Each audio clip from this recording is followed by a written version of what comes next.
수학 16번째 시간입니다. 지난 시간에 부력에 대해서 공부를 했는데요. 여러분이 아주 이해를 잘 한 것 같아요.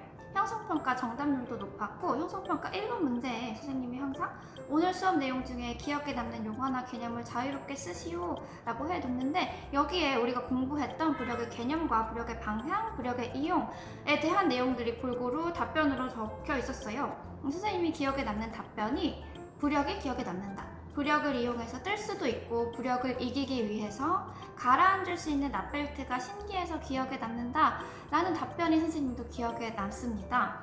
이 학생이 해준 답변 안에 부력의 개념과 부력의 방향, 그리고 부력의 이용까지 모든 설명이 다 들어있었죠. 다른 학생들도 너무 이 1번 문제도 성실하게 답변해 주어서 선생님이 아주 칭찬하고 싶어요.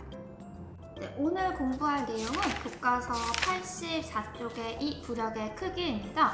여러분, 우리 지난 시간에 부력을 공부하면서 봤던 실험을 기억하나요? 거기에 첫 번째 과정이 뭐였나요? 네, 물이 담긴 수조에 빈 페트병을 넣어보는 실험이었어요. 근데 빈 페트병을 넣으면 넣을수록 손은 위로 힘을 더 많이 받는다고 했습니다. 이것과 관련된 것이 부력의 크기인데요. 페트병을 넣을수록 내 손이 위로 받는 힘이 커진다는 것은 페트병을 넣을수록 부력의 크기가 커졌다는 거겠죠. 오늘은 왜 이렇게 부력의 크기가 점점 깊어질수록 커졌는지에 대해서 알아보도록 하겠습니다. 네, 오늘의 키포인트는 두 가지로 설명을 할 수가 있는데요. 먼저 첫 번째는 액체 속에서의 부력의 크기입니다. 여러분은 액체 속에서 부력의 크기를 실제로 계산을 할 수가 있어야 됩니다. 그리고 두 번째는 부력의 크기에 영향을 주는 요소입니다. 이것에 대해서도 자유자재로 설명할 수 있어야 돼요. 네, 그러면 교과서 애니메이션부터 보겠습니다.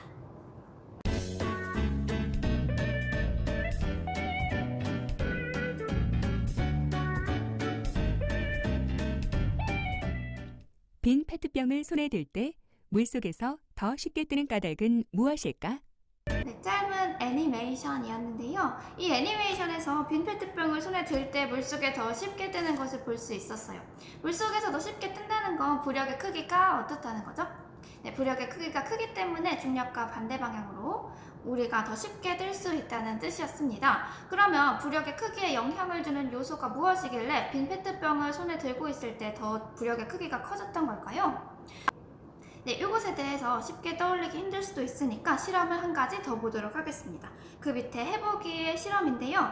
고무차력의 모양을 달리하고 어떤 것이 더 잘 뜨는지, 즉 어떤 것이 부력의 크기가 큰지에 대해서 보는 실험입니다.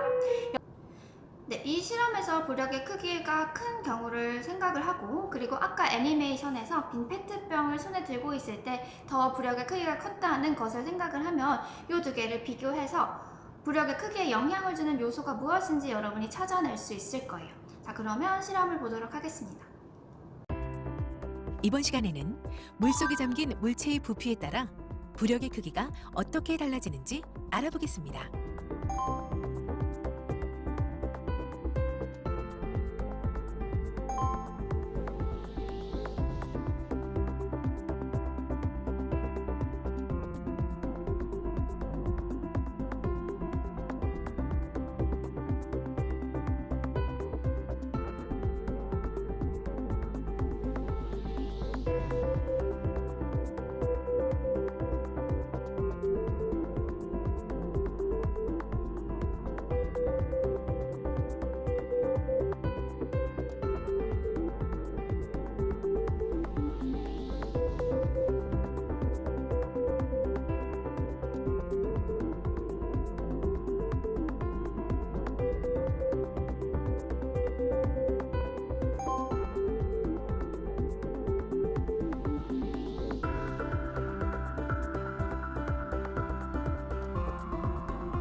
실험에서 같은 무게의 고무차력 두 덩어리를 하나는 뭉쳐서 하나는 배 모양으로 만들어서 수조에 띄워봤습니다. 결과가 어떻게 됐었나요?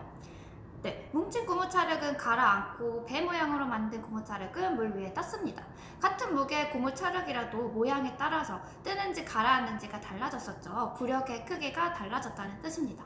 그럼 아까 본 애니메이션에서는 페트병을 안고 있었을 때 부력의 크기가 컸고, 그리고 이번 실험에서는 고무차력을 배 모양으로 만들었을 때 부력의 크기가 컸습니다.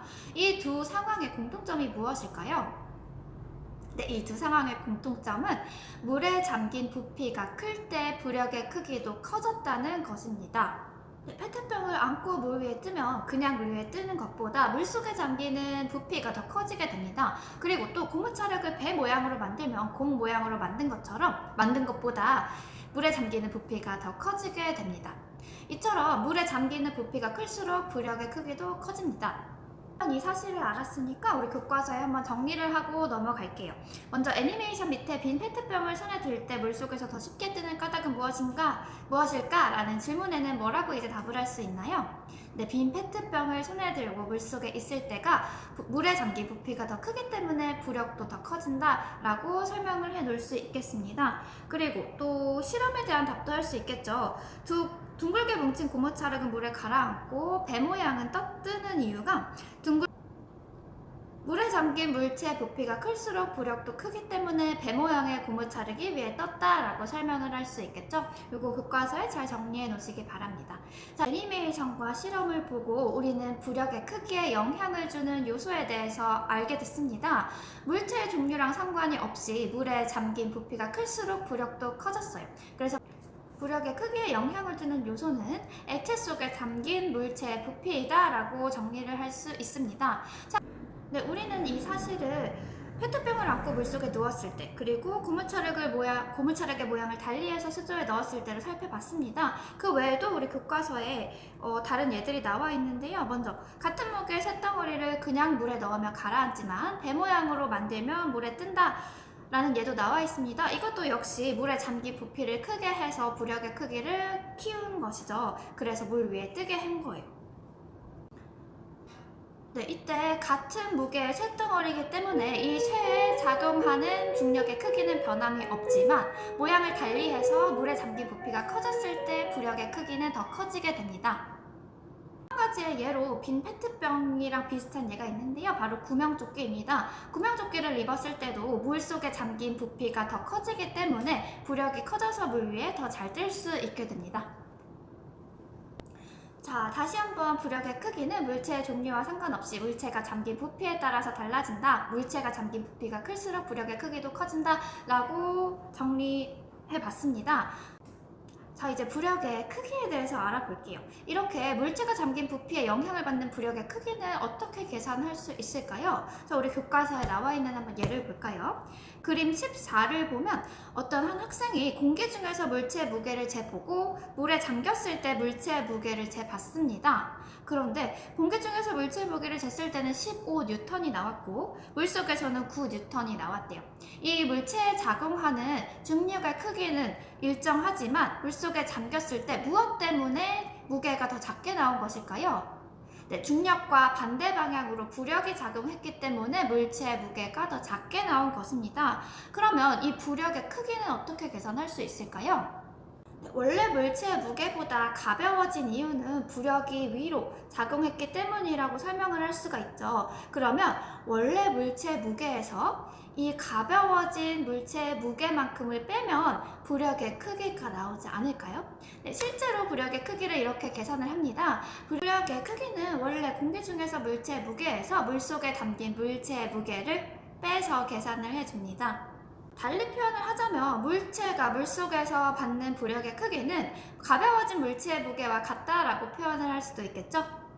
네, 여러분 실제로 부력의 크기를 계산하는 문제가 나와도 당황하지 말고 잘 풀 수 있어야 합니다. 그러면 스스로 확인하기 2번 문제를 먼저 같이 풀어볼게요.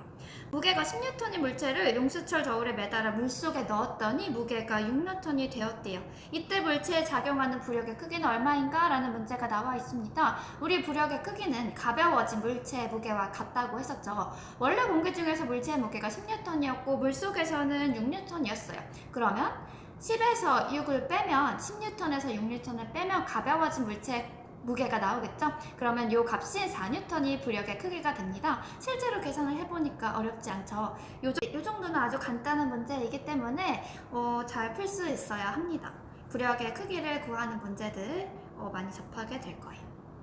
이때까지 내용을 정리하자면 부력은 물체의 종류와 관계없이 물에 잠긴 부피에 따라서 달라진다. 물에 잠긴 부피가 클수록 부력의 크기도 커진다 라고 설명을 했고, 그리고 부력의 크기를 계산할 때 공기 중에서 물체의 무게와 그리고 물속에서 물체의 무게를 빼서 계산을 해준다고 했습니다. 다르게 가벼워진 물체의 무게만큼이 부력의 크기다 라고 표현을 할 수 있다고도 했죠. 그러면 우리 사고력 키우기 문제를 보겠습니다. 사고력 키우기 문제는 그림과 같이 크기와 무게가 같은 배에 짐의 양을 달리하여 실었을 때 두 배에 작용하는 부력의 크기를 비교하여 설명해보자 라고 나와 있어요. 자, 먼저 그림을 한번 보세요. 크기와 무게가 같은 배인데 실려진 짐의 양이 다릅니다. 오른쪽에 짐을 많이 실으면 물속에 잠긴 부피도 어떻게 되나요? 네, 물속에 잠긴 부피도 더 클 거예요. 그렇기 때문에 부력의 크기도 더 커집니다. 자, 그러면 왼쪽 배와 오른쪽 배를 비교했을 때 짐이 많이 실린 오른쪽 배의 부력이 더 크다고 할 수가 있겠죠? 그런데 짐을 많이 실으면 그만큼 중력의 크기인 무게도 커지기 때문에 왼쪽 배보다 오른쪽 배가 더 위에 떠 있거나 하지는 않아요. 무게가 커지는 만큼 부력도 커지기 때문에 일정한 수준으로 유지가 됩니다. 단, 짐을 너무 많이 실어서 부력의 크기보다 무게가 더 크다면 어떻게 될까요? 네, 부력의 크기보다 무게가 더 크다면 배가 가라앉게 되겠죠? 그래서 한 배에 실을 수 있는 짐의 양을 법으로 정해놓기도 합니다.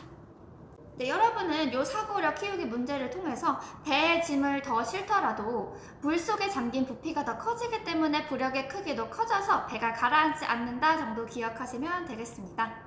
그러면 스스로 확인하기 문제를 보겠습니다. 1번, 물에 잠긴 물체에 무엇이 클수록 부력이 커진다고 했었죠? 네, 물에 잠긴 물체의 부피가 커질수록 부력이 커진다고 했습니다. 2번 문제는 같이 풀었고 우리 잠깐 뒤로 넘어가서 2번 문제와 비슷한 문제를 같이 풀어볼게요. 교과서 92쪽을 한번 펴보세요. 92쪽에 8번과 9번이 오늘 공부한 부력의 크기에 관련된 내용인데요. 문제인데요. 8번, 그림과 같이 무게가 0.98N인 추를 물속에 완전히 잠기게 했더니 용수철 저울의 눈금이 0.78N이 되었습니다. 그러면 공기 중에서보다 물속에서 얼만큼 더 가벼워진 걸까요? 0.98에서 0.78을 뺀 0.2N만큼이 더 가벼워진 걸 거예요. 그러면 부력의 크기는?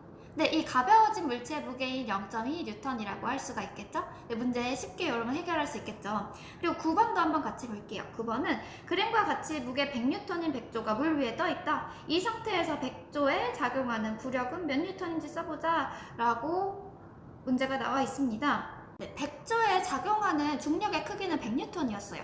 근데 이 수면에서 백조가 가라앉지도 않고 뜨지도 않고 물 위에 이렇게 떠 있는다고 했습니다. 그러면 100N만큼, 중력의 크기인 100N만큼의 부력이 작용하기 때문에 가라앉지 않고 물 위에 떠다닐 수 있는 거겠죠? 그러면 부력의 크기도 중력의 크기인 무게와 마찬가지로 100N이라고 할 수 있겠죠? 그래서 백조의 무게가 100N이고 백조에 작용하는 부력의 크기도 100N이기 때문에 가라앉지 않고 백조가 떠서 이동할 수 있다라고 설명을 해두면 되겠습니다. 그럼 다시 앞으로 돌아와서 85쪽을 보겠습니다. 85쪽 3번 문제를 볼게요. 잠수부가 물속에서 숨을 최대로 들여마셨을 때와 내뱉을 때의 부력의 크기는 어떻게 다를지 설명해보자 라고 되어 있습니다. 자, 이거 한번 같이 생각을 해볼까요? 여러분이 숨을 크게 들여마셨다고 생각을 해보세요. 그러면 폐의 부피가 증가하면서 이 흉부의 부피도 증가합니다. 반대로 숨을 최대로 내뱉으면 폐의 부피가 감소하고 이 흉부의 부피도 감소를 해요.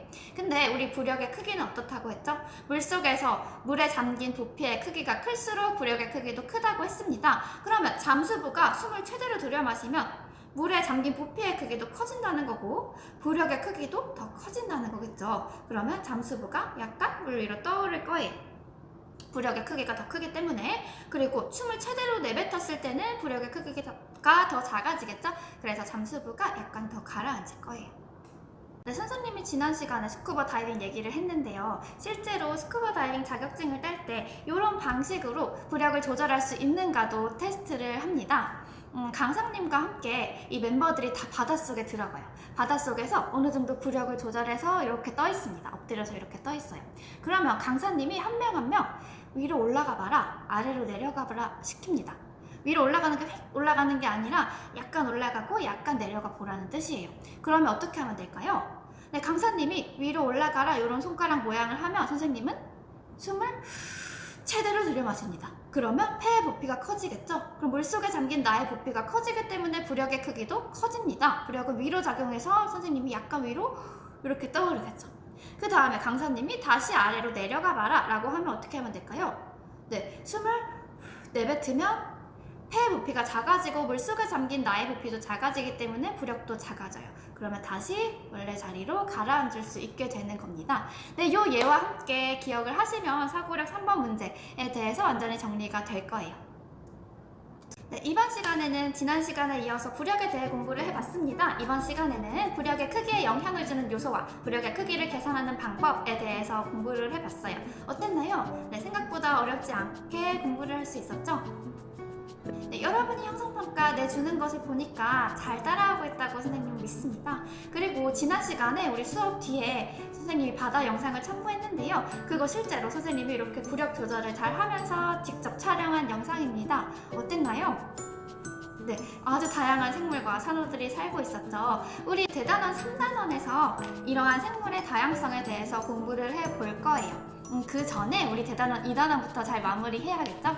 네, 다음 시간에는 대단원 마무리 문제들을 풀 거고, 그리고 우리 등교를 하면 실험 수행평가를 보겠습니다. 이 대단원 2단원에 관한 내용이니까 여러분 복습 철저히 하시고 정리를 잘 해서 학교에 오시길 바래요. 네, 그리고 선생님이 직접 촬영한 영상을 첨부한 것처럼 선생님은 항상 여러분을 위해서 좋은 자료를 제공하려고 노력을 합니다.